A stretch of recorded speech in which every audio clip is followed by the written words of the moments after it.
Welcome to the Hey There to Revival podcast. I'm your host, Emily Haig, and in this podcast, we talk all things new parenthood, twins, and multiples, your Gen Y and Gen Z go-to. Our guest today is Taylor Pychynski. She went absolutely viral with 5.1 million views when she showed her husband her most recent ultrasound. Why? Because after years of infertility and then welcoming twin boys, they found out they were expecting triplets. Yes, you heard right. Twins and now triplets on the way.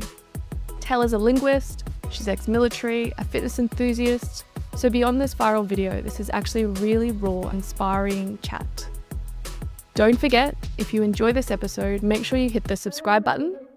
And also, I'd love it if you'd give us a rating so that the algorithm sends us to more parents just like you to ensure they're better set up to thrive rather than just survive. Okay, let's jump in.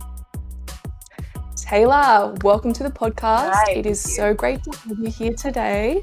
I would love you to give the audience an introduction on who you are and why you're on the pod today. Yes. Okay. So I'm Taylor. I live in North Carolina in the U.S.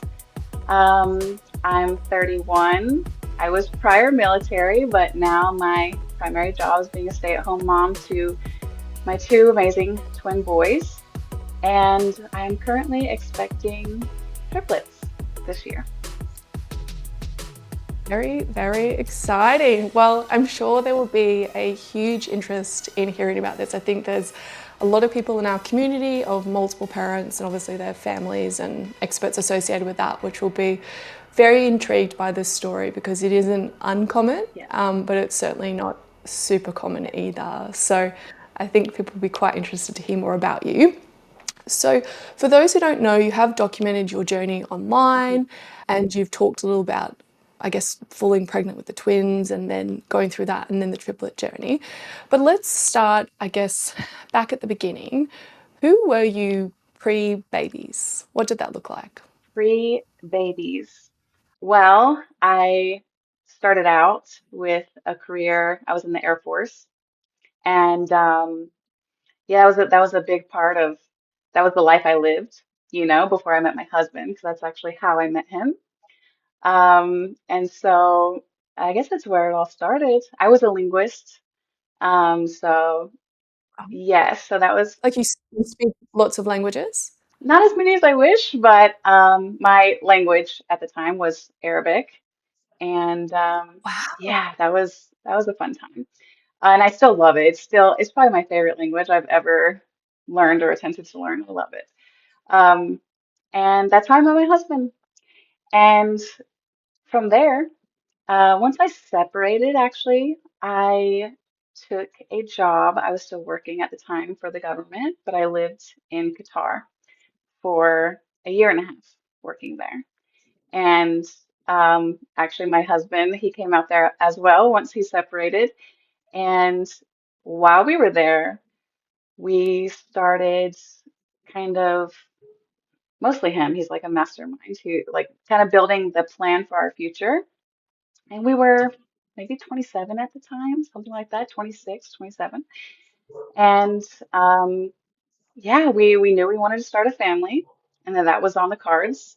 Um, but not until we felt ready. We wanted to get kind of finish with that job and get back to the States and kind of see where life took us. And we moved back here to North Carolina, which is where his family lives. And our dream, especially he grew up in Florida, so once we got everything together, we ended up moving to Florida, and from there um, is where we became pregnant with the twins, and that was a process because I did struggle with infertility, and I think that's a big part of my story and a big part of who I was also pre-twins and pre-babies.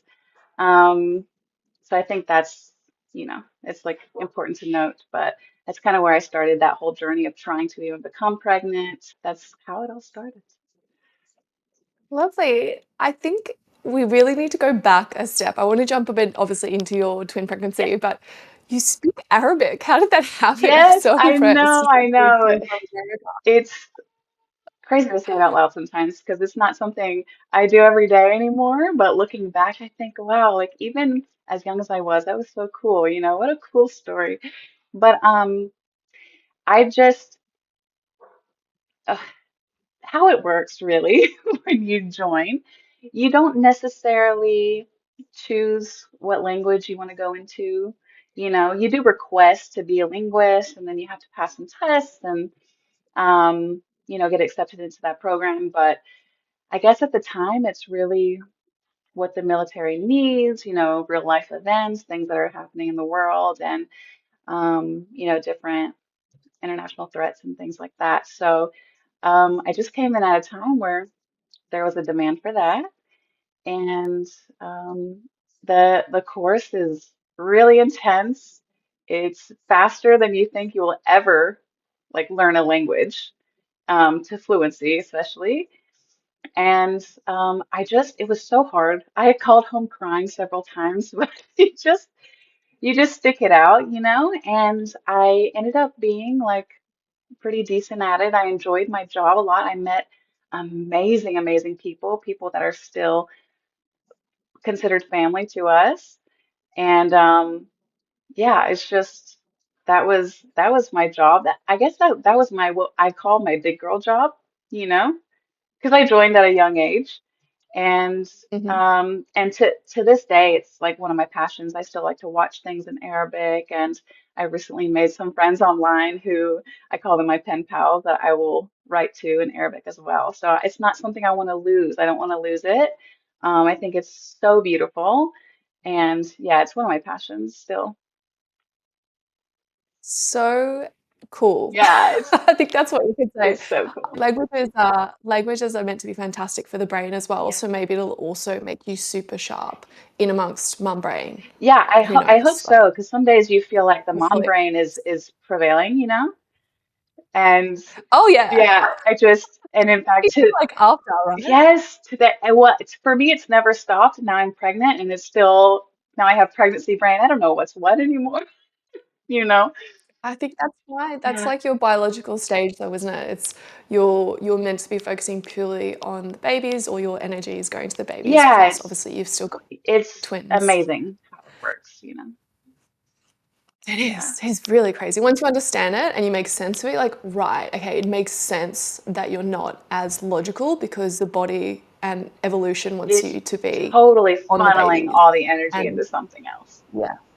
yeah, yeah. It's a superpower, I It would say. really is. So I've done my research. So I saw you got married in 2020 and then you got your new puppy, I think in 2022, and you also have a cat. So everybody, I just want to let you know, there's two other fur children in the family. Yeah. That's a lot of creatures, but I Yes. guess they'll all be excited to be chased and extra hugged from all these babies. Yes, it's been an adjustment for everybody. They were our firstborns, you know. And right now, especially my pup, she is still getting used to, okay, my twins are 21 months.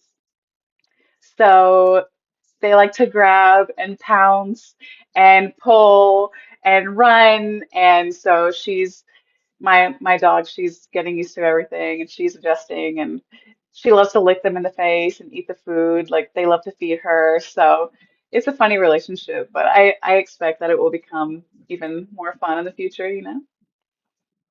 Absolutely. And something to give them distraction when mum and dad are busy, Yes. Hope hopefully. hopefully it works out that way. Yeah, or maybe you could train them to feed the dog and the cat. I feel like that would be a great plan for you guys. They actually Just really to, love to partake in tasks right now. So yeah, wow, they're loving it. Right. They love to put the shoes in the shoe closet. They love to get the shoes. They love to put their dishes in the sink. So I think they're getting there. how good. Well, that again, the universe, I feel like there's a universe, we'll keep going into this, but I do feel like the universe is doing some things for you and setting you up for this journey that you're on. Yeah. So let's keep going. We touched a little bit on your pregnancies, 2023 December, your boys were due. Now, they arrived early. So for anyone following along your journey, you would have seen that they actually arrived, what was it, November? November So 2nd. Yep. November 2nd. So that's, let's say, was it about I a I month I want to say they were early? they were due officially January 3rd. Hmm. So it's about 9 weeks early.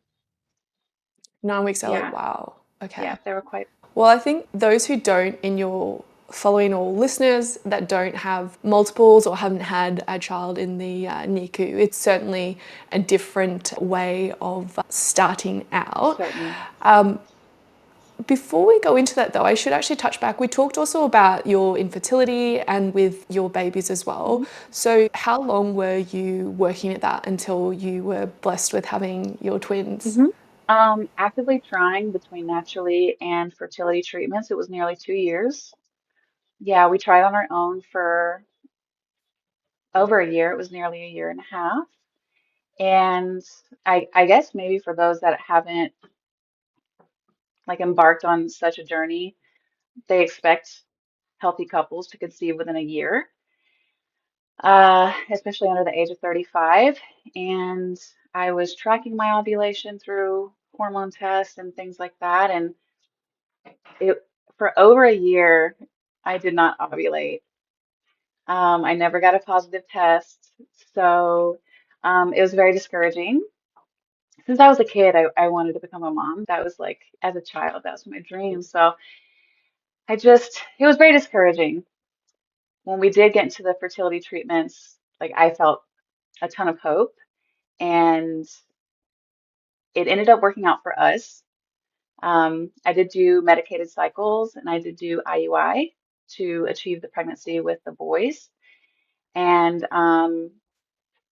yeah, it's something that at some point you just feel like maybe this isn't going to happen for me, you know? And but it did, and it was like since then it's been a super crazy journey, but it took us about 2 years.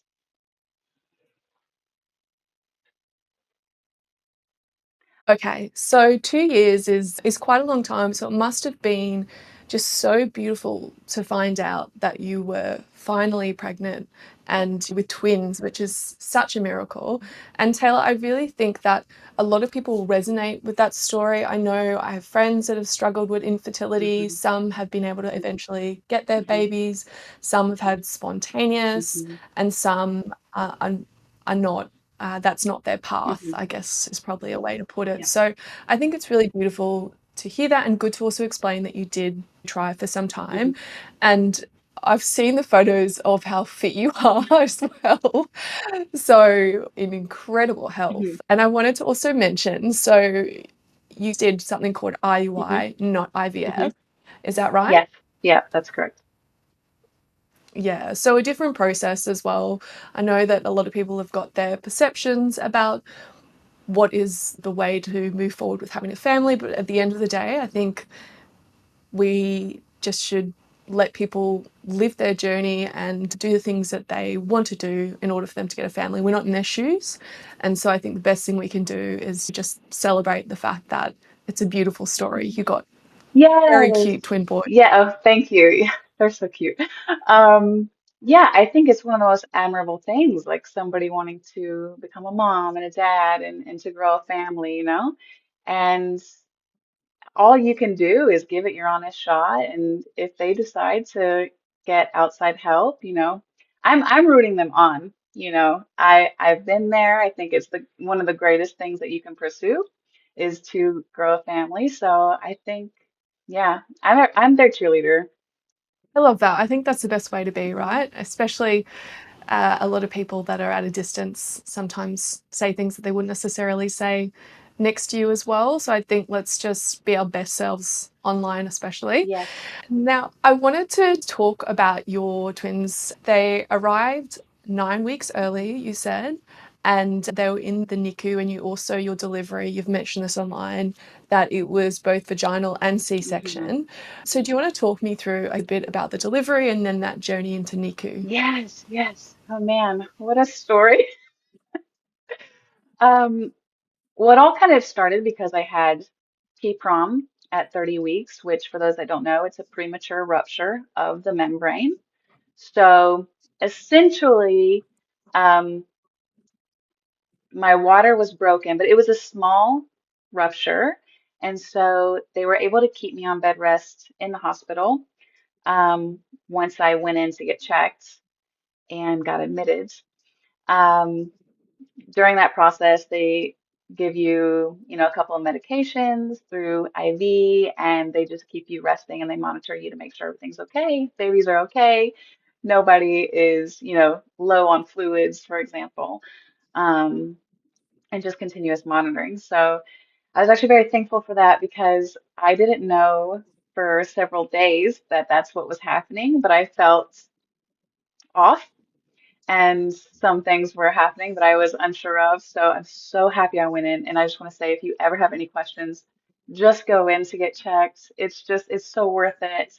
Um, I stayed in the hospital for about 3 days before my water broke completely, while in my hospital bed. So, um, at that point, I had just turned 31 weeks and 2 days. And I was very thankful. I wanted to try a vaginal birth. That was kind of my goal. However, flexible because, especially with multiples, you just never know what's going to happen. And they were both in great positions, so they did allow me to try that.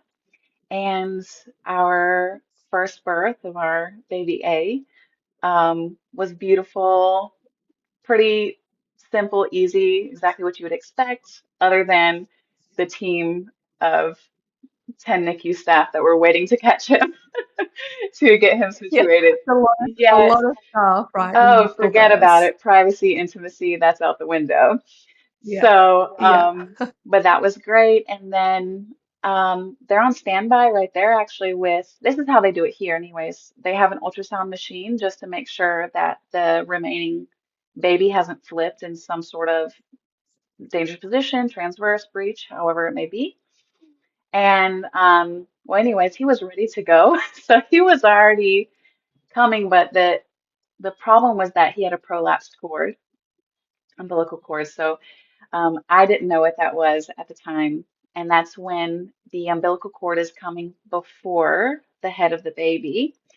So I can best describe it as putting a kink in a water hose to where the blood flow and oxygen was no longer getting to him at the time. So um, at that point, especially because you don't know how long that birth is going to take, um, it's a huge risk to leave him without blood and oxygen, of course. So um, his heart rate was down in the 40s, um, which newborns are supposed to be well over 100.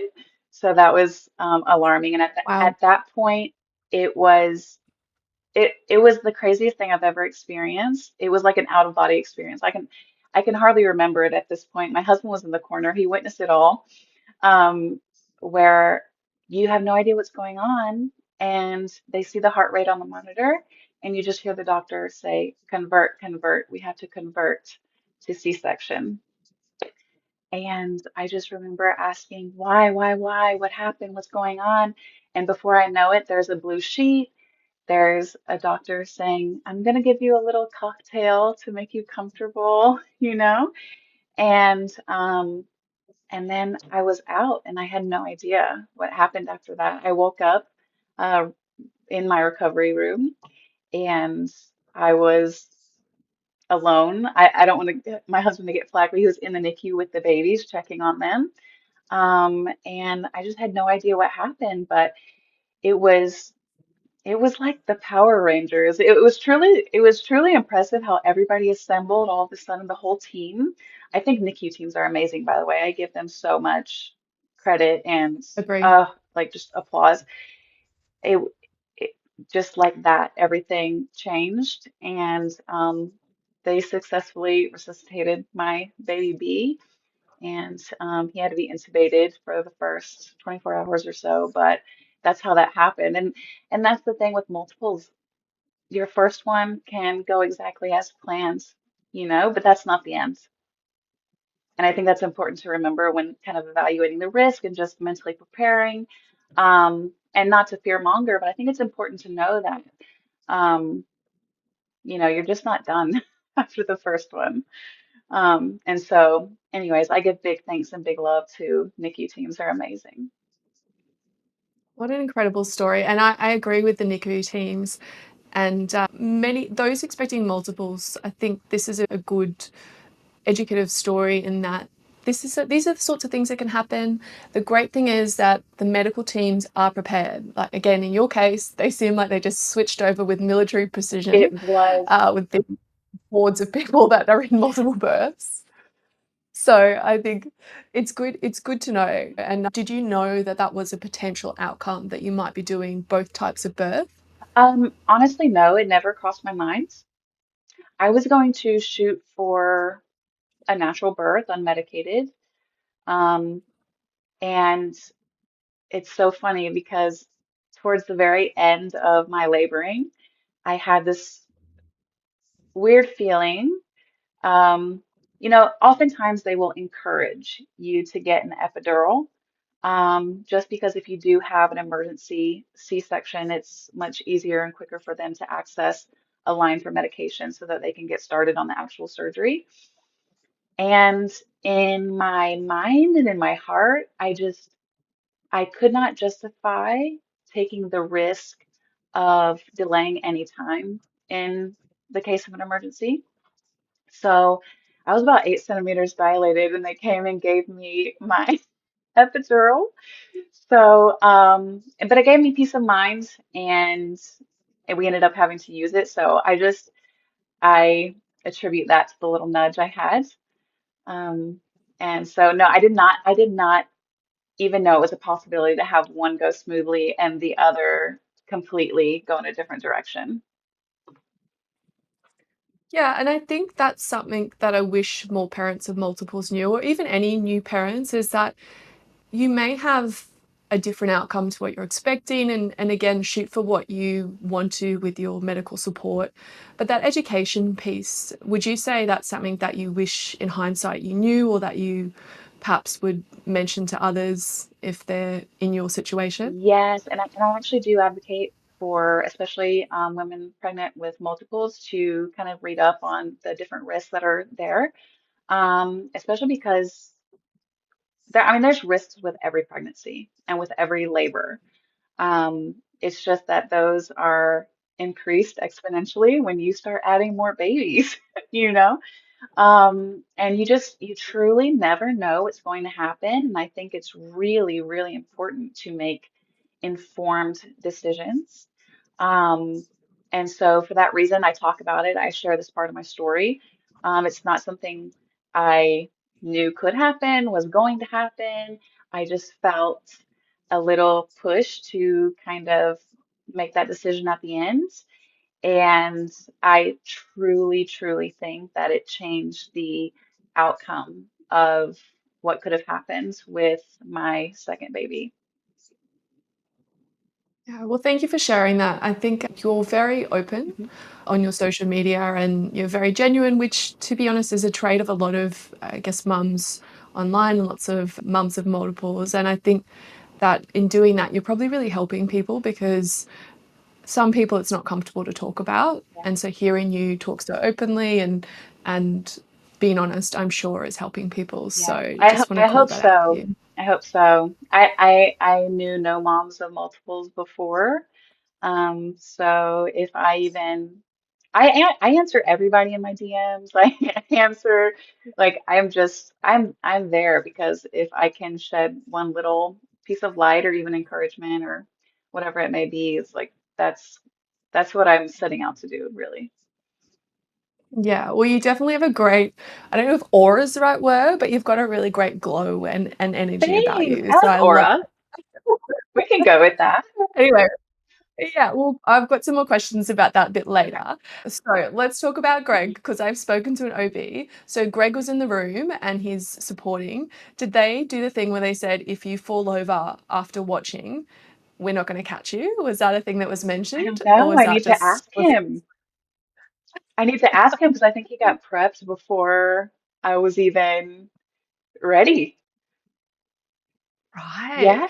Well, it's it's common that partners that look over the curtain or watch delivery to sometimes get overwhelmed or get a shock that they're so overwhelmed and to fall. And so the OBGYN I interviewed had mentioned she had had cracked heads and had to send the partners to emergency while the birth mum's giving birth. Can you imagine? I cannot, So I can't he obviously imagine. didn't fall over, which is great. I think he did great. I think they actually started him in the corner right behind me in a chair.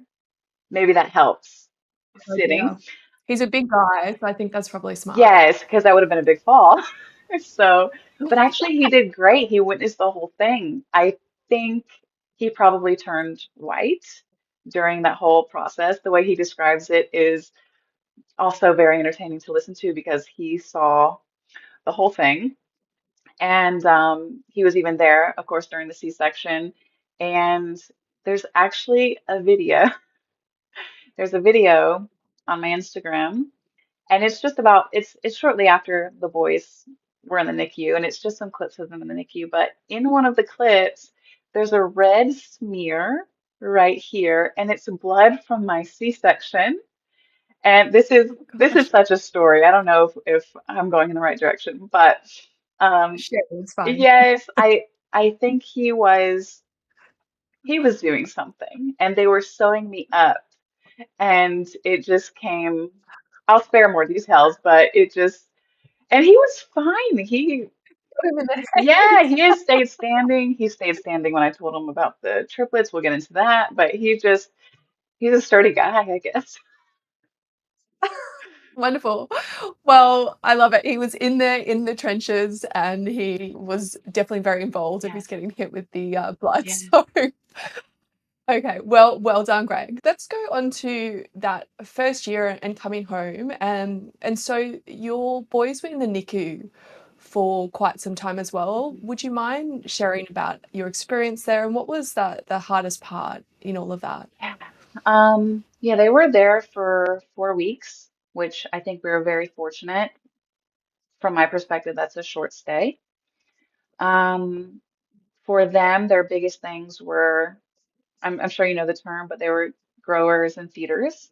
So they needed to grow and mature, and they needed to learn how to eat, and they needed to learn how to breathe on their own, because they were just too early for that. The experience, it's quite sad, really, you know. And it's sad to see your babies like that.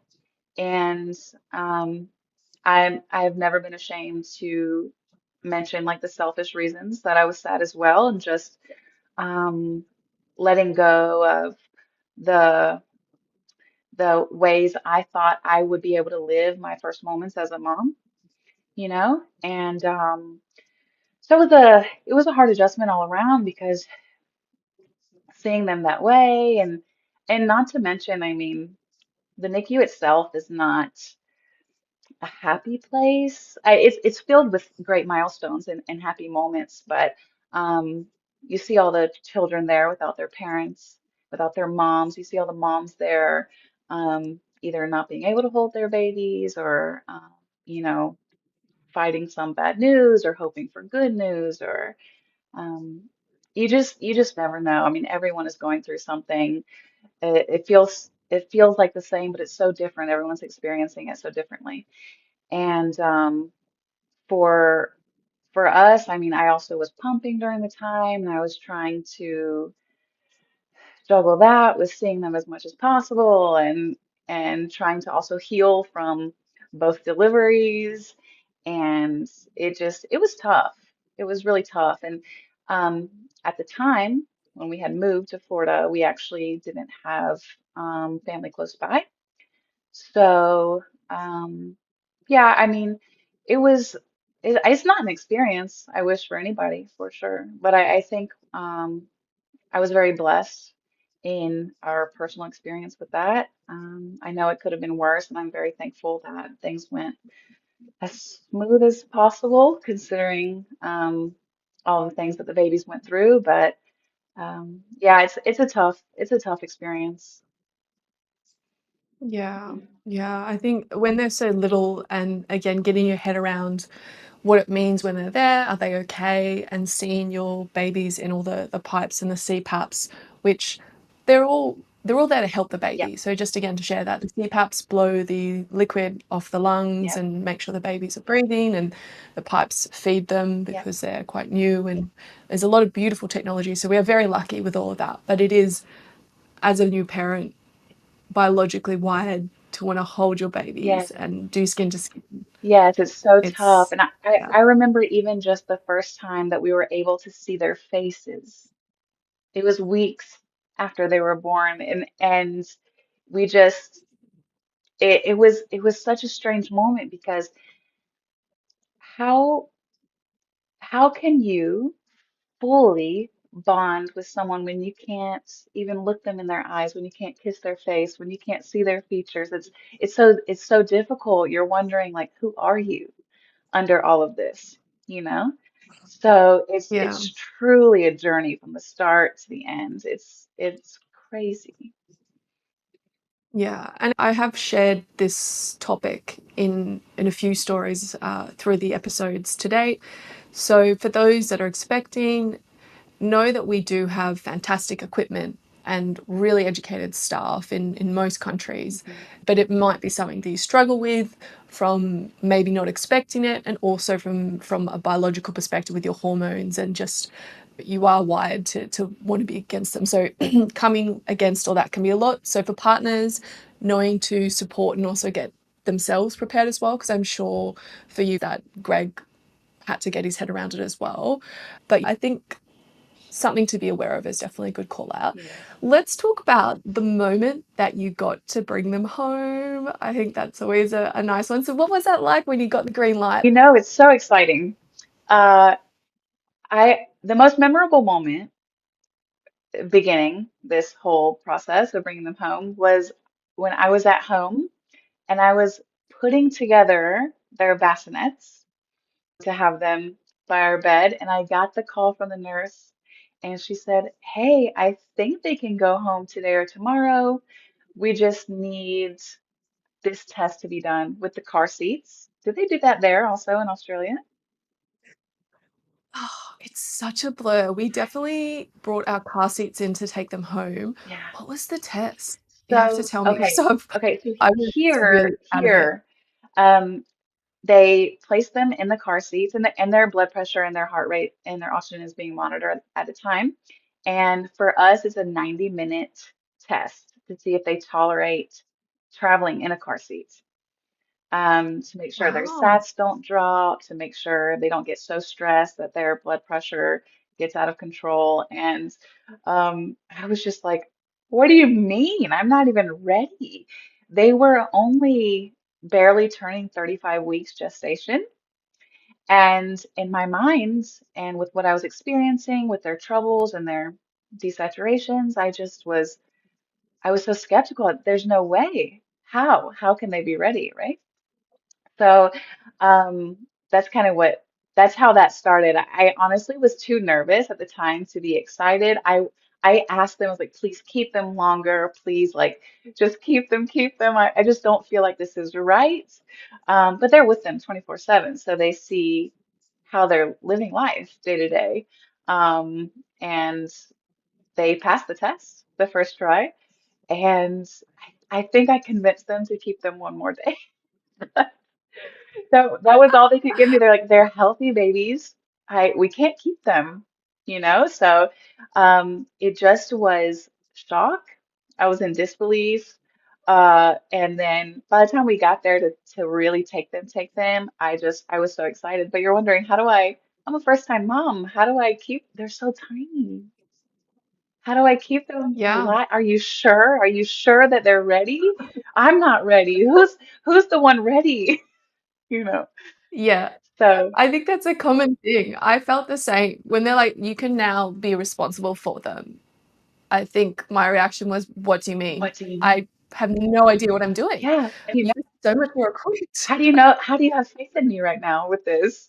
You Yeah, know? yeah, because they're so little. But we don't I don't think we do that car seat test in Australia. I cannot recall that. I think because only one of ours was NICU and the other one wasn't. Oh, Uh, but I don't recall unless it happened with my partner. I'll have to check with him. But yeah, I'm I sure can't different recall. countries do them differently. But Yeah. that's another struggle in itself is when you get to take one baby home and not the other. Yeah. Well, I was still in hospital. So we That's actually stayed in hospital for 6 days. So we actually never got that. But I do have many friends and people yeah. I've interviewed who had I that. think So it's most common, yeah. and they actually told us it's at least here, it's very rare for twin siblings to go home together, and ours came home the same day together, and Yeah. yeah, it was crazy. And they're both cheering each other on from the NICU Yes, cribs. I think so. I think they were. They always kept them together side by side, so we were really thankful for that. Yeah. That's good. I think, I mean, they should do that. We've got joint NICUs, and then I think if they don't have joint NICU beds, they might put them in separate ones. But yeah, I think joint Yeah, ones they are weren't good for twins because, separate. I wish they could have been together more, but I was very lucky at the time.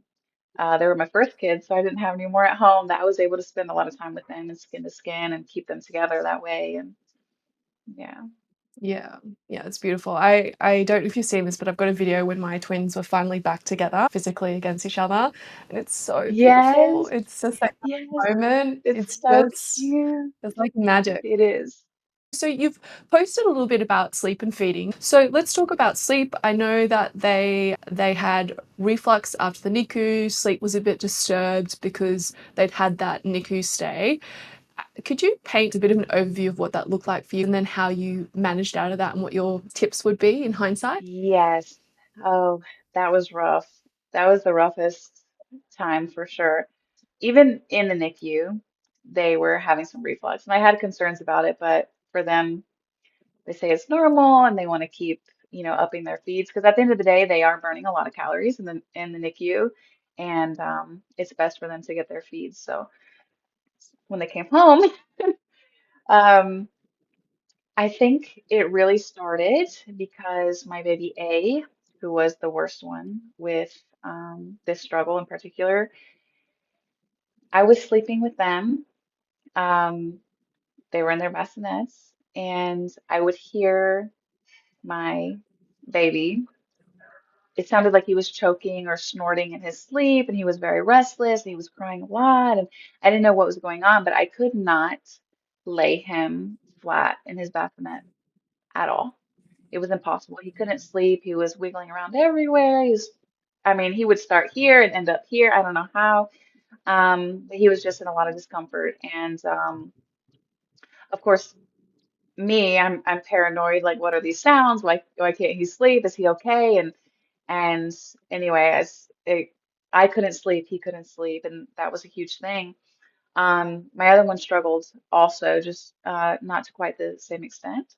So that's when I started asking questions to the pediatrician, and I started doing a lot of research and um, what different things can cause this to happen. And when I got more into the topic of research of of reflux, it kind of made me think back to the NICU times, and I started putting pieces together. And that was my suspicion. But for the longest time, he had to sleep, both of them, on our chests.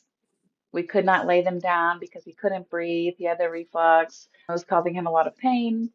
And for weeks, we slept with them on our chests in some very uncomfortable positions. And it was the only way we got sleep. Otherwise, they were waking every 20 minutes. Um, we did seek like some reflux medication for them to at least help with the pain, but for a couple of months until they got bigger, they couldn't be laid down, like period. It was really, really awful. We make jokes, my husband and I, that we would watch the sun go down and then we would watch the sun come up. And the sun would be breaking through the windows and we would just look at each other from across the way, him with his baby, me with my baby, and we would just go, oh, time to do it again, you know? So, and this is not everybody's experience. I know people with twins who had amazing, peaceful experience with their twins, and they would do it time and time again. But for us, sleep was a huge, huge issue. And even aside from all of the spit up, which I can totally handle, all the changes of clothes, all the burp cloths, all the bibs, all of the smells all day, that was the least of it. It was that they were so uncomfortable and they were in so much pain. And I really, really, I struggled postpartum really, really bad. I never thought I would um like fall victim to what would be considered postpartum depression. But I think people really underestimate the effect of lack of sleep and sleep deprivation on their mental health. I really, really do think people underestimate it. And even just with one baby, especially with a baby that struggles with sleep, a mom can really, really be hit hard with that. And when you have two that are not sleeping, what what I try to explain to people is oftentimes when you have a baby and it goes to sleep, you're done. You can go rest. But that doesn't happen when you have one, two, three, four, your recent guest, and it's it was the hardest thing I have ever gone through to this day. And I have been through basic training and I have been sleep deprived and I have I have done many things that were unenjoyable. And this by far was the hardest thing. We probably on average got about an hour and a half of sleep a night. Broken.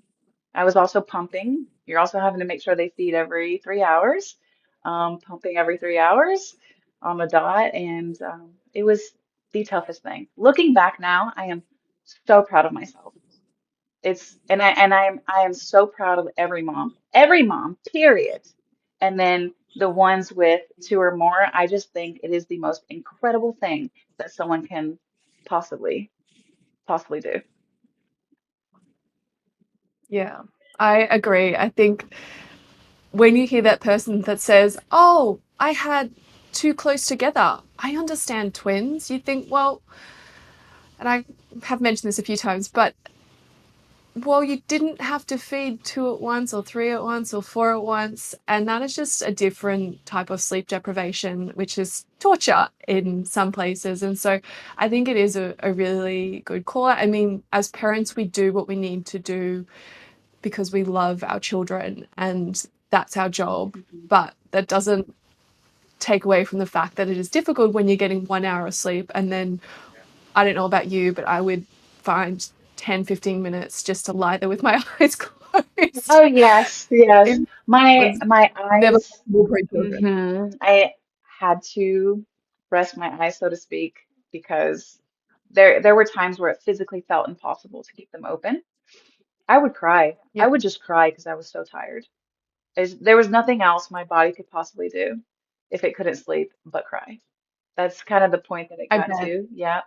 And I think to an extent, obviously, it's biologically normal for babies to not sleep all the way through the night, let alone just some long stretches. But their sleep was so, and because of that, their reflux was worse, their feedings were worse, their moods were worse. They cried more. I mean, they cried 24/7. Specifically, my baby A. I mean, he really, really struggled. We would walk around holding, bouncing, shushing, singing for hours, for hours. And it just was, Yeah. and it makes you think, and again, I'm very open about this. It makes you think like I tried so hard to get pregnant and no one warned me about this. No one warned me how bad it could possibly be, but I truly, truly think nobody really gets it like twin parents or parents of multiples. And you don't want to ever sound posh like saying that because you don't want to discredit anyone's struggle because struggle is struggle. But there's no one that can truly validate what you're going through like another multiple mom, you know. Yeah. Lived experience, absolutely. And to your point, there are people with a single baby that have really tough situation as well. So I think what you're trying to say is we don't take away from that at No. all and recognize that's a challenge, but it's a different type of Yeah. challenge. So talk me through how did you manage through? So postnatal depression, what were your top tips in terms of coming out of postnatal depression for anyone that might be struggling? Who picked up on it and helped to sort you out, and any tools that you used to get those sweet babies to sleep Yes, or calm down? yes. Okay. So first off, of course, my husband, he saw it the worst. And I think it really started pretty early on just because the sleep deprivation was so steep that I mean, he started waking up for every single feeding, every single cry with me, every single night. I mean, he was my like right hand man through the entire thing. I really don't, there were times where I just thought I wasn't going to make it, whatever that meant at the time, you know, but he really stepped in. So he was the first one. And besides him, I made really, really good friends with my lactation consultant at the time.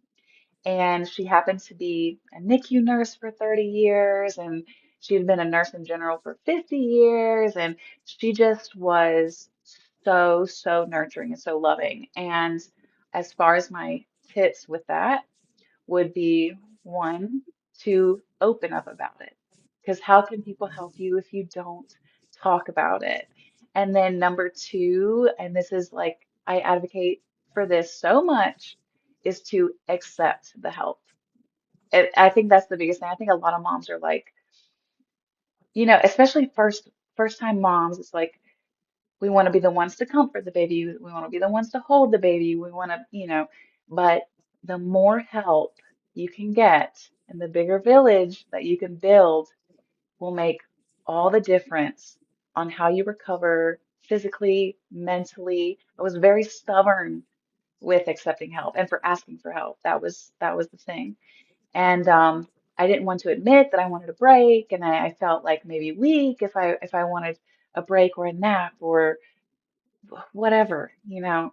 And so I just think that's the biggest thing. I think it's the biggest thing to just get out of the head and just accept help because I think not having help and not wanting help, I think that's more of a new age thing. I think we're wired to need help, want help, accept help, help others. We're a social species, and I just think if I would have asked for more help earlier, I think it would have looked differently for me, um, like mentally. Maybe the babies would have still been struggling, but we could have spread the load more. There were people in our neighborhood. We didn't have family close, but we had people in our neighborhood that were offering help when they would see us on walks in the neighborhood. And I always said, yeah, yeah, I'll call you if anything, or they would even mention if you want to go take a shower, or if you guys want an hour, or you want to go to the gym together, or whatever. And I never did it, not one time. So, looking back, I just think that that would be the one of the first things I would change. So, yeah, my husband, my Yeah. lactation consultant, and I did at that point go to my OB, and I asked for help there. And through insurance, I sought therapy just to, if anything, just to vent, you know. Um, I, my poor husband, I mean, he's there through it all. He witnesses everything. I spill everything. He's so great.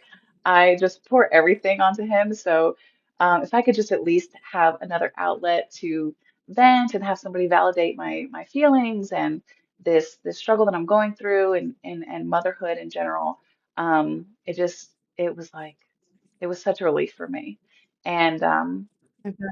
alongside that is just figuring out the sleep. I think the sleep for me was the biggest thing. I think that was the biggest driver for the postnatal depression. And this is where I personally, I like natural remedies. I'm into like more holistic methods of things if you can manage with that.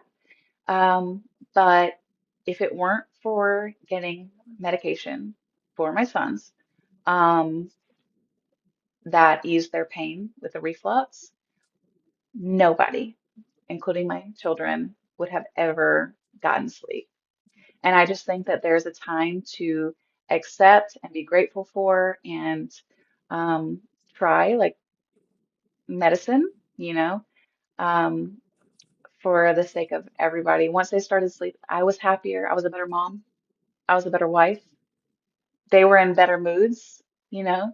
If it wasn't for that, it took my son, the first time I saw him smile was that's how I knew. I was like, wow, we've made it so far because he could not even crack a grin within the appropriate age range um, through his pain. So the medicine made a huge difference. I am a huge advocate for um, not having yourself suffer or your children longer than they have to. If you find that the methods you prefer are not working, then to go with medication. Yeah. That's really good takeaways there. I love that. So making sure you well talk about it and share it and ask for help. And then if there's medical support available from your professionals to take that Yes. and then sleep. And everyone talks about that, right? Hmm. Once you start to get that sleep, any parents of many children or multiple children, doesn't matter, sleep changes you Yeah. and filling your cup. So I think Yes. those will be well received. Yes. And that saying yes is a really common theme as well. And I think the people that walk past you or in the neighborhood, one of the great things that I think is really good, if they offer and you're not quite sure, say they're going to watch the kids and maybe you're not comfortable, and some people you are, just say, look, I would love like a food voucher or, nappies, formula. Again, it can be a bit uncomfortable for people, but if people are generally offering, that's probably the easiest ways to do it. And accepting that help, Yes. you got to do it, Literally honestly. anything. Yeah. Say yes. Yeah. And I think I saw in your post you had a swinging seat for the boys as well. That helped. Is that right? Yes. Yeah. It was great. I have to say, especially in their earliest ages, having them home, it just was like a cuddly little space for them to be together. And yeah, I loved it. I didn't use it so much for sleep because they knew when it wasn't me. So it didn't quite work for that. But just to keep them together and a place to have them very close to double feed them, to feed them together, I think that was the base way that I used it. Again, just to save my sanity, you have to feed them together. It's just, it gets it all done at one time. You're not spending so much time just feeding one baby, feeding another baby. Of course, whatever works for you is great, but I just found it for me that if I could knock it out together, it was the best. So that's how I used it. It was just like a little cot for them, and they loved it. They were snugly in it. It was great. Yeah. They looked super cute in the video. Yeah, So again, great segue there. And maybe I'll get the link off you if you love that product sure. and pop it Hmm. in for people to Hmm. have a look. The next big piece in your story is 2025, 9th of July. You decided to go again. You had your boys, they were finally sleeping after 13 months Hmm. and decided to go again. There is commonly discussed a little bit of fear, apprehension, because if you've had multiples, can it be potentially another thing? So maybe talk me through your thinking before going again and then the moment you found out. Yes. After, I truly think the newborn stage is so hard. And then once you see them sprout their own personalities and they build a relationship with you and they build a relationship with each other, you are just like, I can't be done with this. This is so magical. When we first set out to have kids, we did say that we wanted 4 to 5 kids. Like that was our goal. We wanted a big family. So we decided we were going to try again. And the thing too is when you struggle with infertility, you also don't know how long it's going to take, you know. So um, for me, it's a whole process. You have to get the referrals back to the infertility clinics, and you have to do all the testing and the whole lot. So uh, that's how we started with that. And we did fear, which is natural, the idea of again having multiples. And we came to the conclusion together that, well, nothing could possibly be as hard as what we already went through. What a naive thing to think, right? Um, but that was I think that's a really great mindset. It's like we did it. We did it together. It was extremely, extremely difficult. We kind of know what to expect if it turns out to be more than one baby. We know how to manage feedings. We know how to manage, everything at this point. And yeah, we learned so much. So we said, okay, well, worst case scenario, we end up in the same place. But anyway, we want to grow our family, so let's go. So I went through the same process. And with the boys, it took 2 rounds of IUI, which is actually rather quick. And this time around, we got pregnant with our fourth round of IUI. And now, today actually, I am 19 weeks pregnant with our triplets. Yes, thank Congratulations. you. So exciting. So there's a viral video, and for anyone that doesn't follow Taylor, you've got to have a look. It's Greg's reaction to getting told that you're pregnant, and you pass him the photographs of the babysitter scan. It is so brilliant. You really nailed it filming that. So talk me through it. Like, what was your reaction? And then talk me through his. Like, Okay. what did you say? Yes, a lot of honesty here. So, firstly, I have a lot of people that are not from here that are really, really concerned with the fact that he wasn't at the ultrasound. So, I know it's obviously ideal that we're both there, but we do have kids and they can't join in on this process. So, he did stay home to watch them, and I took quite a while at the ultrasound. So I think he was expecting at least twins. We talked about it. We knew it was possible. And so when I handed him the ultrasound, it does on the first one or two pictures say the words triplets. So I was acting so weird because I was so nervous and I just was trying to act normal. When you try so hard to act normal, you act completely the opposite of normal. Okay, just don't fool yourself.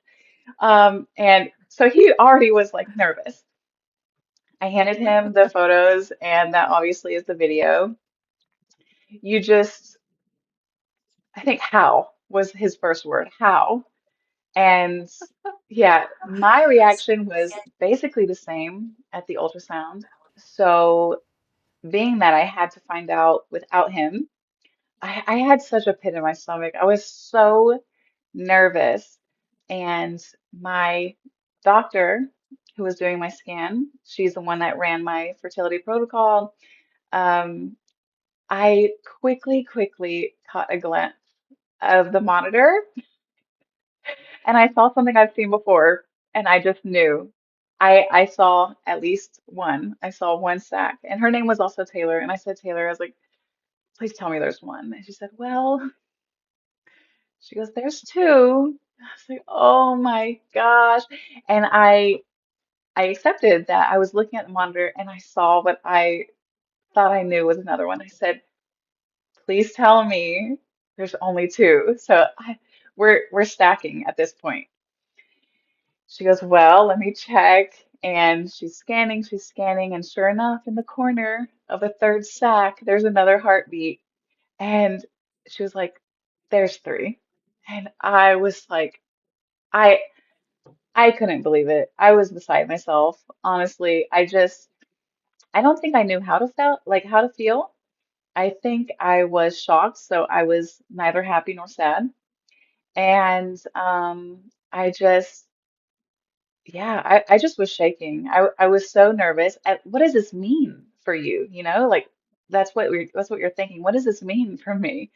Um, we really, really were trying for one baby. I think it's very common amongst like moms of multiples, especially if you had multiples your first pregnancy, to kind of crave that experience of having one baby, having, ideally a full-term pregnancy and ideally, uninterrupted skin to skin. Well, I have toddlers, how uninterrupted can you get? But, just having a baby in one hand and doing something with another hand or tending to your kids or whatever. and taking them home after, after birth and things like that. So I think that was the next step as far as my response. I was the only one in the clinic at the time. My team was really, really amazing, and they were really, really like empathetic, and they were just telling me everything's gonna be okay, everything's gonna be okay. I was like, I have to go home and tell my husband. I've been here for so long. He's gonna be wondering what the heck is going on.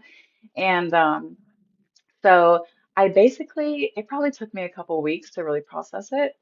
And then that's when there was a flood a flood of emotions.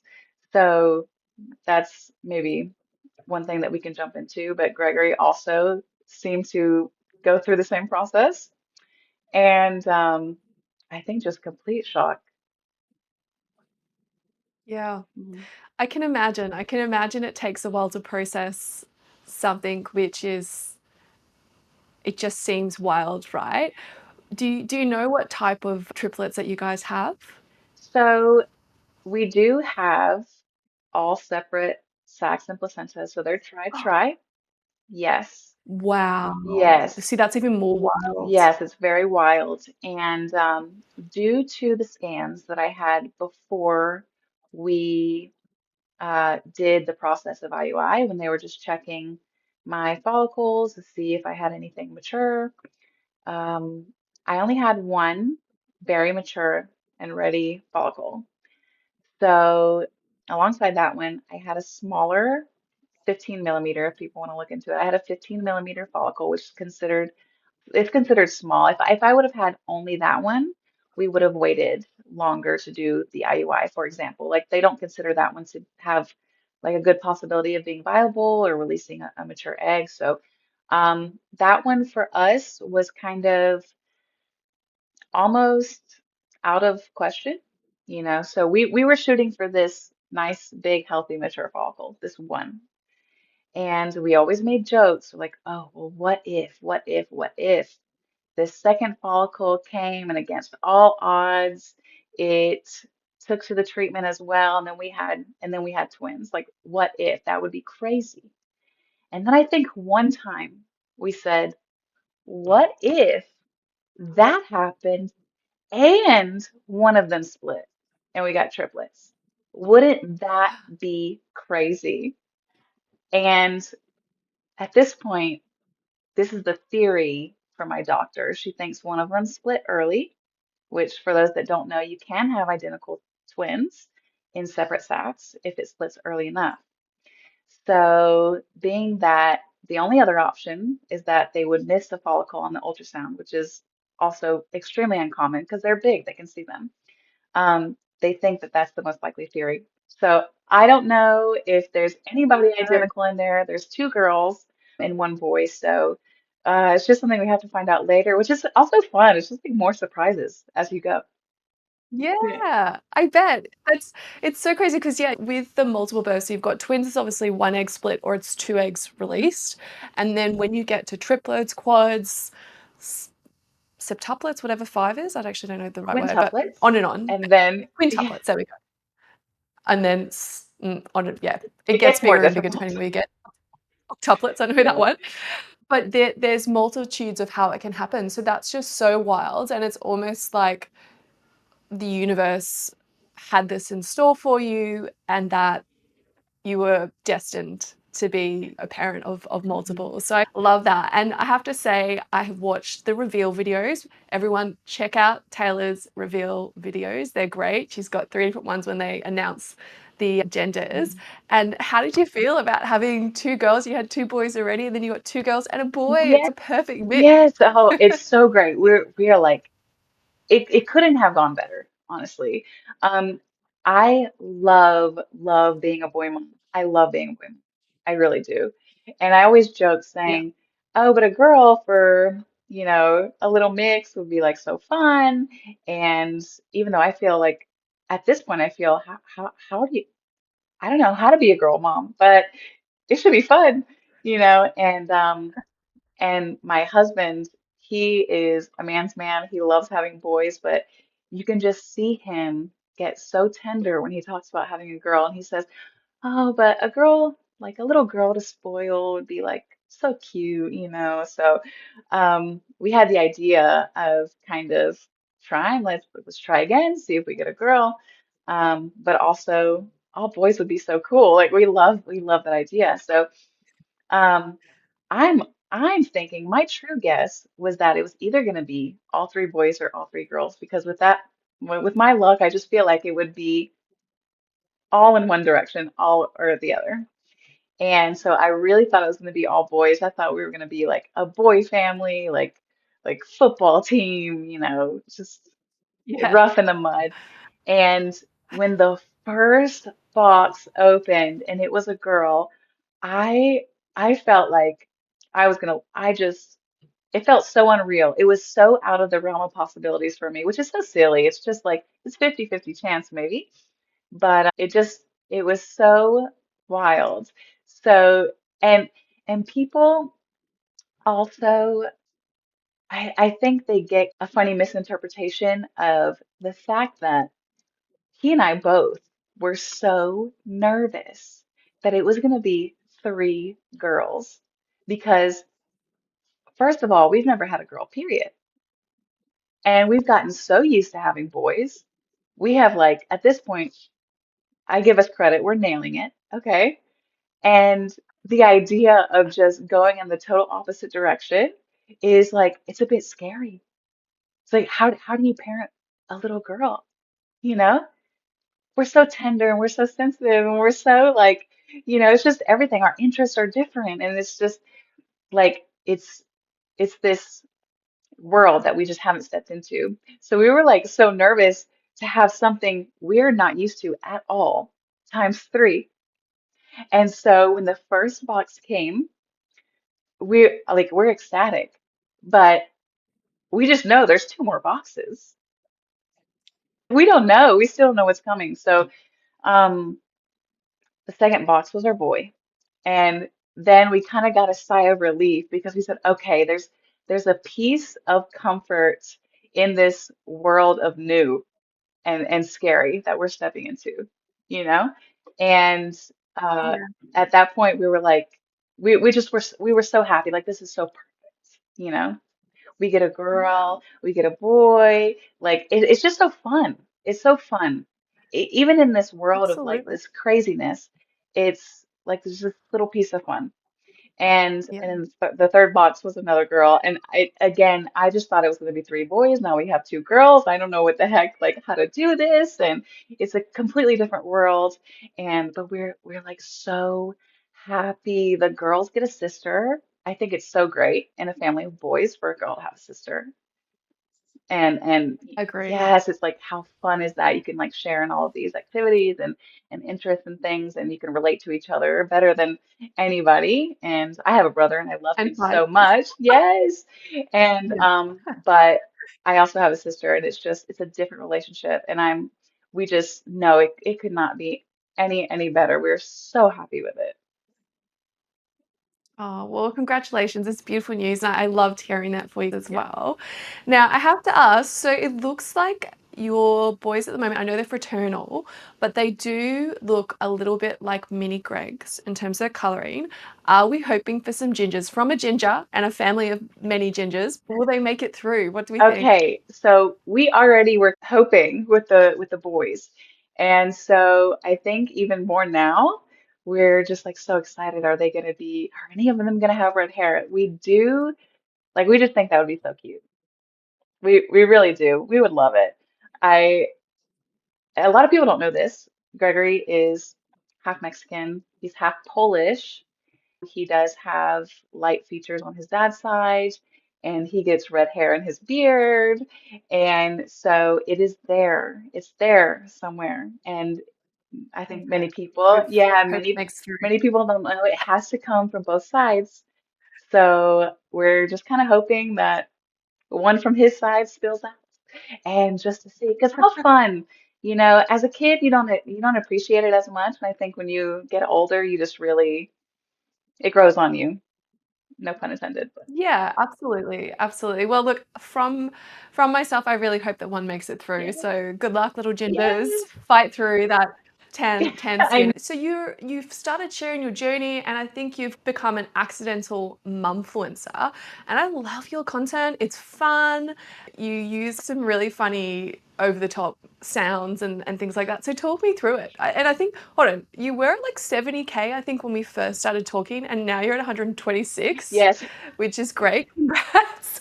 Something's obviously going viral, yeah, unsurprisingly. yeah, But talk me through, how has that been being a mumfluencer? Obviously a bit of a funny title. yeah, Do you enjoy it? How do you make your content? And are people nice, or what's that like? yeah. It was an accident, and it all started when I videotaped my husband's reaction. And I videotaped it with the idea of posting it at some point, given his permission. And because what a surprise, even if it's just for my family and friends to see. So that's the one that kind of kicked it off. And I think it's just because it's such a unique situation and that people are interested in it and kind of want to see what happens from there. Like, how do you look away? Like, what is this? How is this going to end? It was an accident. However, it's very, very funny in a way. I say funny, but the world works itself out the way it's supposed to.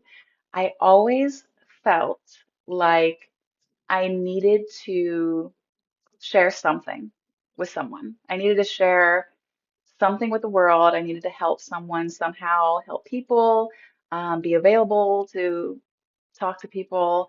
I always said that I felt as though God put me on this earth to love on people. That's been kind of my mantra for a very long time. And I contribute my very strong desire to become a mother to that as well. I just feel like it's the ultimate form of love.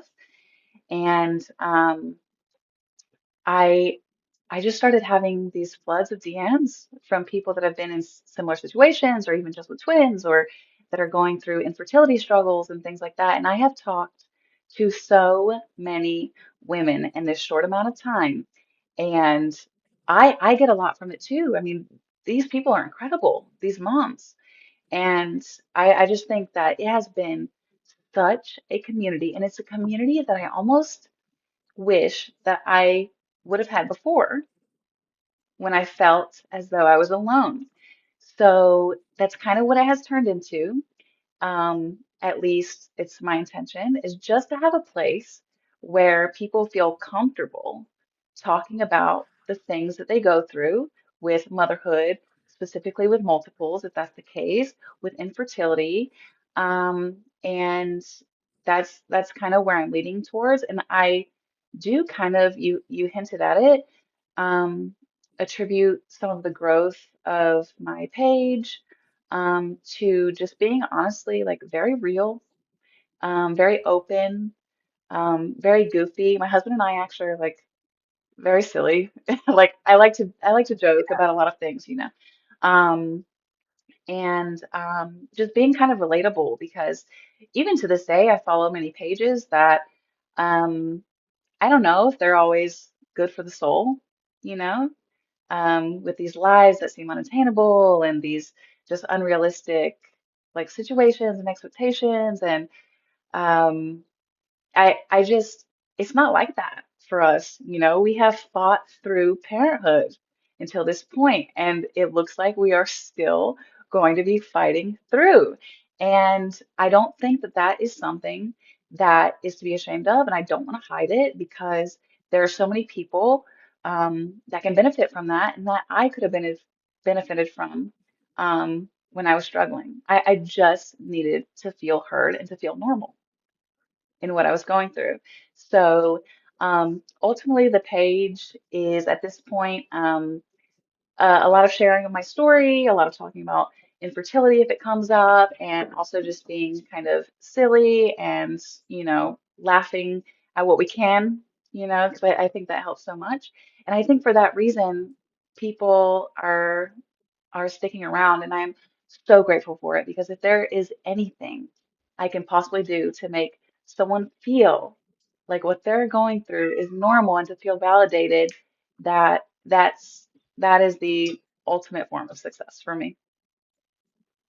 Yeah, that's beautiful. And I do think that a lot of parents especially those where, yeah, they haven't had friends that have had babies, or they haven't got friends that have got multiples, because that's, again, quite a unique situation. Or perhaps they've got a one baby in a unique situation. They connect with someone that's had a similar thing, or fertility issues, etc. I think it is a beautiful place to connect with people. And I love that you're a person that's able to do that. I think it takes a lot of courage, it takes a lot of vulnerability, and sometimes you are open to flack as well. And I think that's quite courageous to put yourself out there. So I have no doubt you're helping lots of people. And look, I just also want to put a shout out there as a mum of a multiple. I would say to people listening to this, if they follow you or they're interested to follow you, please keep giving support. This is a mum, she's doing her best, she's got two babies, and then you guys obviously expecting another three. Throw love out there. And I think that another thing I would say, I mean, I haven't told you this, but I think if there's ways that people want to help you, I'd love to know, like, Taylor, are the ways that people can help? Like, do you have a PO box? I don't know if you have that in the States, but like a postal address if someone wants to send nappies or formula or whatever it is that you guys need. I'm We, sure they'll want to. yeah, we do have PO boxes here, and I have not opened one because this whole growth, this whole community has been like I just was totally blindsided by it, even as thankful as I am for it. I did not expect it. So I do struggle with accepting help. So I do want to accept help if we can arrange something just to accept, like you said, something like diapers or whatever it might be. The Yeah. reality is like it's the journey is really just starting, and I am not here to act like everything is going to be great and easy. It's not going to be. And a lot of moms, I think, can relate to that. And so I think kind of opening ourselves up or creating a venue for accepting help in that way. Yeah, well, look, I hope you do. And I think there can be some misnomers around that. But at the end of the day, you guys are a single income family and you're expecting triplets after having twins. So I think that allowing people to help you, and I'm sure you get offers of that already. So setting it up and letting people help you Yes. is a great thing to do. And I'm a person who struggled to ask for help. Absolutely was all in. I can do this. Yes. Yes. The way I was raised was you say no before you say yes. Yes. People have to keep asking, Yes, I which know. is ridiculous. So Yes, I know. You yeah, learn like so much. you do, because at the end of the day, for you to be a good parent, in the old days, it used to be a community, right? We were in campfires and communities that were closer. Yes. So especially if you're away from your family, I think that would be Yes. lovely. Thank you. Now, I also want to just talk a little about your support plan as well. So, have you got a bit of a plan in terms of how you're going to do that? Are your family's going to fly in? Have you got some neighbors ready to go? Yes, What's the so story? we have really, really great friends and really great family that are willing to do as much as they can. We did move back to North Carolina, which is where Gregory's mom is, and she already helps us so much with the boys, and it's such a blessing. I think she will be a bit busy when the triplets come as far as like 24/7 help, but I know that she plans on helping as much as she can. And I have a couple of really great mom friends here that I have made since moving back, and they are, even through their own busy schedules with their kids, like they are so adamant about helping. And we our circle at the time right now is small, but they are really, really great. As far as like in vicinity to us, it's a bit small. But I really think that we're gonna see just everybody kind of come together and help us with what they can with their resources. Everybody's limited, like we're all parents and our time is limited and sometimes our resources, but I think that just stopping in for 10 minutes or everybody knows, everybody's ready basically to come and do what they can. So I I have fewer fears now than I think I would have had if this happened anywhere else. And I'm already so thankful for everybody that's really geared up towards giving us their time. Time, it's so precious, and they're willing to give us their time. So Yeah, we're very thankful for that.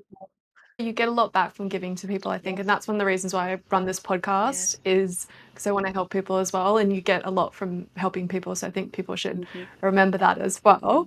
And one thing I just want to give a shout out as well, because I spoke to a quad mum, as you know, in another episode, and she said sometimes you don't have time to respond to messages, so people, please be aware that if Taylor and Greg don't respond, they might see it and might still mean a lot, but they might just not have the time. So you guys are going to be 100%. doing a lot. Yes. So just know maybe that you're seeing it and you're receiving it and you appreciate it, Always. but you don't have time to respond, Mhm. especially if you keep going above 120K. Let's be real. Well, honestly, like I said, I'm 19 weeks pregnant now, and I think I haven't been on for a couple of days, and I'm kind of in this period where I just almost don't have the energy. Today I felt kind of really down, like I just needed to rest. So, I foresee many days like that, and I'm always kind of like peeping in and kind of looking sometimes, and people are still being really supportive, and it's just also great. It just makes you feel. It really puts some pep in your step, even when you feel like I did today. So it really never goes unnoticed. It really doesn't. Yeah. Yeah, well, absolutely. So people keep those messages and support coming in, rally around these parents and people in these situations. I think let's be our best selves Yeah. and really help lift them up. Yes. Now we're just about close to wrap up. I wanted to do a couple of rapid fire questions. So what was your most used baby product? My Twinsy baby pillow. I still use it. They're almost two. Got it. Yeah. Everyone loves Hmm. those. Craziest DM you've ever received? Oh, craziest DM. Oh, probably the hate DMs that say I shouldn't be having children if I don't want multiples or something. They're quite hateful sometimes, but anyways, we're trying for children. We're so happy. Like, how efficient can you be? 5 kids and 2 pregnancies? Are you kidding? That's great. Absolutely. Yeah. And look, let's be real. It seems like the universe has set you guys up. You were a professional Hmm. bodybuilder and in the military. And yeah, I think Yep. you guys, and you've got a great supportive relationship from what I can see with Greg, Oh, which is just so I beautiful. sometimes even feel undeserving for how good he is, but our relationship is great, and we just are ready to do it together as a team. And I think that's the only way it can really be done at this point. I interviewed a mum that's a breastfeeding consultant. Mhm. And so she had 3 and then surprise twins, so lactation consultant episode. And so 5 kids. And so she said that it really brought her and her partner together as 100%. well. Hmm. So I think that's a Hmm. common thing to look forward to. So describe this chapter in 3 words. Oh, in 3 words. Do they have to make a sentence or just three separate words? Just 3 separate words that come to your mind. Um, well, crazy, unexpected, um, and blessing. That's not an adjective, but ultimately that's what we feel that it is. Love that. Mhm. Perfect. And do you want any more children after the triplets? Ooh, that's a big, juicy question. We're not saying no Okay. yet. Well, you know what? If you can handle your triplets, which I can already see you will, why not? You know, Yes, maybe that's your journey. yes, yes. We just need to get through this period of time and then we'll really evaluate, but it's definitely not off the table. Yeah, well, good for you guys. Okay, well, look, Taylor, I think we'll call it a wrap because we've gone through a whole lot of things. We've talked about your journey, your pregnancy with twins, who you were before, obviously the NICU, the feeding, the sleeping, and then talking about that moment of finding out Yeah. with the triplets and where you're at now. Look, I've really enjoyed this. I hope that you've enjoyed coming on the podcast today, and I do think that this will resonate with a lot of parents, no matter whether they've got their first or multiples or whatever their version might be. So thank you so much for coming on the pod. I really enjoyed having you on today. Thanks, Emily. If you enjoy this episode, make sure you hit the subscribe button and give us a rating so that the algorithm sends us to more parents just like you to thrive rather than just survive.